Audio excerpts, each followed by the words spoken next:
Selamat pagi, selamat siang, selamat sore, dan selamat malam untuk teman-teman semuanya. Perkenalkan, saya Jose Tristan Prabowo dengan NM 163251006 dari Teknik Robotika dan Kecerdasan Buatan Angkatan 2025 dengan kelasnya yaitu FK2. Sekarang, saya akan membahas mengenai Learning Journal dari kegiatan mata kuliah pemrograman dasar, lebih tepatnya kegiatan demo coding atau live coding yang dilaksanakan pada Kamis 18 Juni 2026. Nah, sebelum itu kita harus mengetahui apa saja objektif dari perkuliahan pada kali ini. Nah, untuk objektifnya itu mampu mengimplementasikan penggunaan pointer pada fungsi, mampu menggunakan struktur perulangan untuk melakukan perhitungan matematis, memahami deklarasi dan penggunaan struct untuk menyimpan data, lalu mampu menerapkan algoritma pencarian linear atau linear search pada array. Nah, untuk activitiesnya yang dilakukan itu berbeda dengan perkuliahan dasar pemrograman pada umumnya yang biasanya dilaksanakan di laboratorium komputer. Kali ini karena ini merupakan kuis atau demo coding atau live coding, maka kegiatan dilaksanakan di eh, ruang kelas 7.10B Gedung Nano Kampus C Universitas Erlangga pada Kamis 18 Juni 2026. Nah, untuk kegiatan utama perkuliahannya adalah mengerjakan soal live coding yang diberikan oleh dosen teknik robotika dan kecerdasan buatan yaitu Bapak Ali Ihsanul Qouli. Soal live coding diberikan melalui PPT oleh dosen yang ditampilkan di depan kelas. Mahasiswa diharapkan menyelesaikan live coding tersebut selama 6 menit. Pembagian urutan maju dipilih berdasarkan NIM dan di tiap babak diisi oleh 5 mahasiswa dari NIM yang berdekatan. Nah, setiap babak akan mengerjakan soal yang berbeda-beda dan diacak. Setelah berhasil run code, mahasiswa diharuskan memberikan isyarat pada dosen agar diperiksa pemahamannya mengenai coding yang dibuat, serta dicek apakah coding tersebut benar-benar berfungsi. Nah, sebagai result dan evaluasi atau hasil dari perkuliahan live coding pada 18 Juni 2026, aktivitas utama yang wajib dilakukan oleh mahasiswa adalah melakukan pengerjaan ulang soal-soal live coding yang dikerjakan pada Learning Journal pada kali ini. Jadi pada Learning Journal ini, teman-teman soal-soal semua soal yang akan teman-teman lihat ini semua merupakan soal live coding yang kami semua kerjakan. Nah, seperti apa soalnya? Mari kita lihat soal nomor satu, yaitu kita diharuskan untuk membuat pointer yang mampu memindahkan nilai yang sebelumnya diinputkan ke variabel A ke variabel B, sedangkan nilai yang diinputkan di variabel B itu dipindah ke variabel A menggunakan pointer. Seperti apa codingnya? Nah, seperti yang teman-teman lihat, seperti biasa, coding ini menggunakan bahasa C dan juga untuk library-nya selalu menggunakan stdioh, bahkan sampai ke bawah saya juga menggunakan library yang sama. Nah, untuk variabel yang kita akan mulai pembahasannya dimulai dengan void tukar, di mana void ini tentu saja merupakan function atau fungsi yang tidak akan mengembalikan atau tidak memerlukan return. Nah, kita deklarasikan integer pointer A dan integer pointer B. Jadi simbol bintang itu merupakan pointer, teman-teman.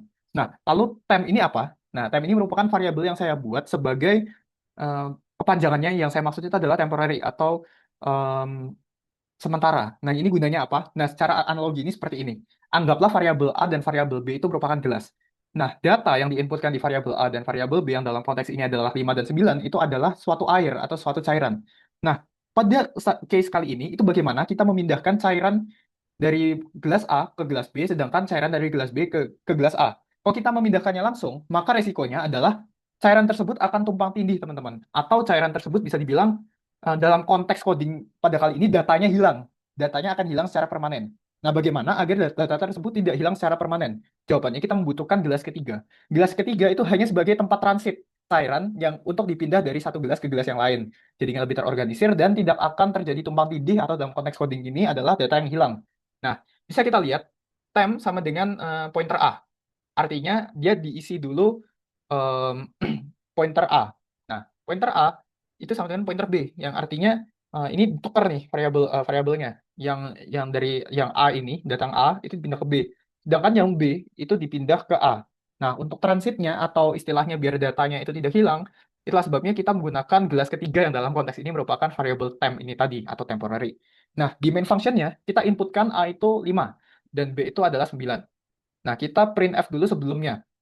Sebelumnya tentu saja, kalau teman-teman lihat outputnya, dia A-nya ya 5, B-nya 9, sesuai data yang kita inputkan. Nah, namun setelah kita tukar, bisa teman-teman lihat, kita panggil ulang function yang ini, di mana ini function sudah menukar, yang tadi menggunakan analogi gelas itu tadi, maka setelah di printf, nah, dia sudah tertukar. Yang awalnya A itu 5, B 9, maka di sini menjadi A 9, B-nya yang 5. Kita lanjut ke soal nomor 2.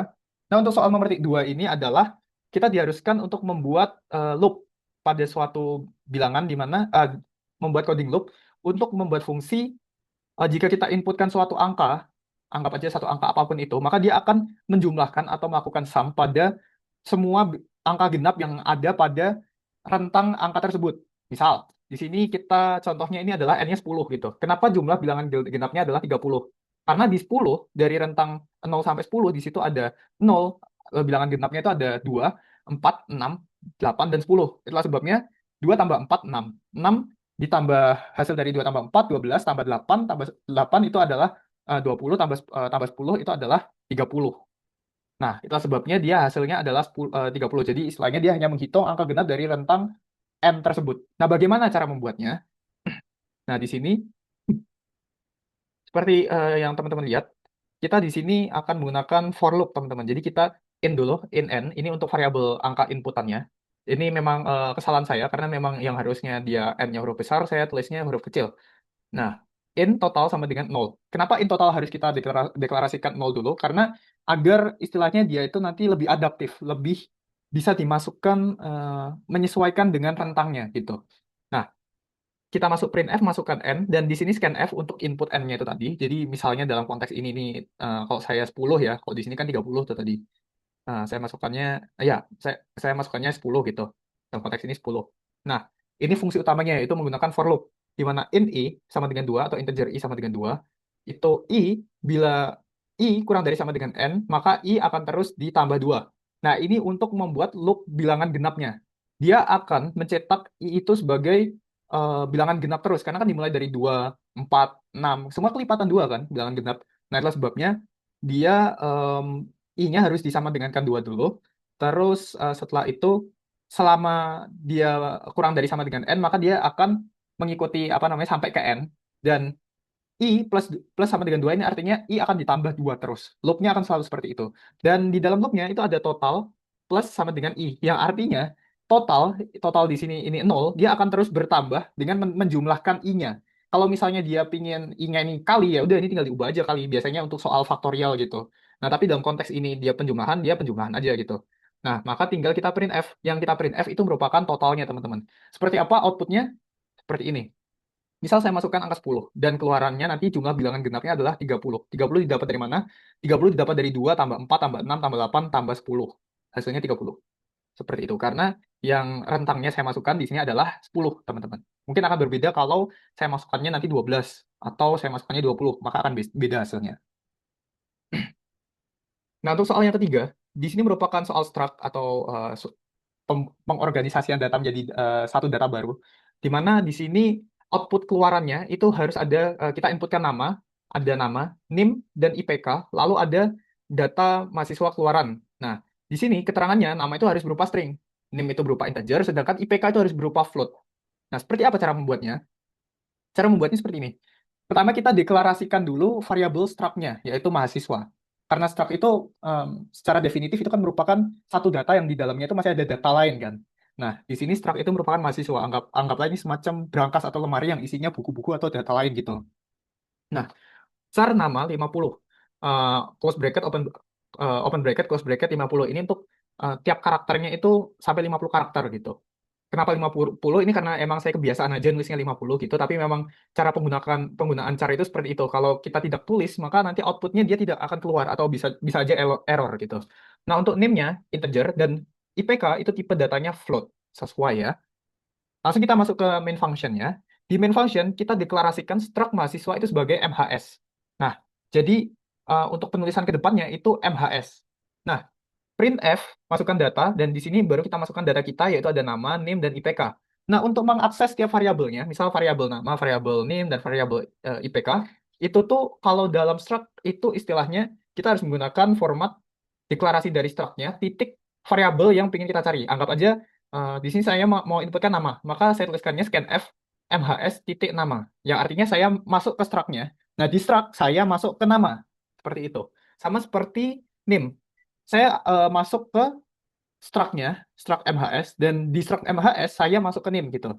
Istilahnya saya masuk ke rumah dan saya masuk ke suatu kamar. Nah, seperti itu analoginya. Seperti biasa, scanf harus ada tanda N-nya seperti ini atau done.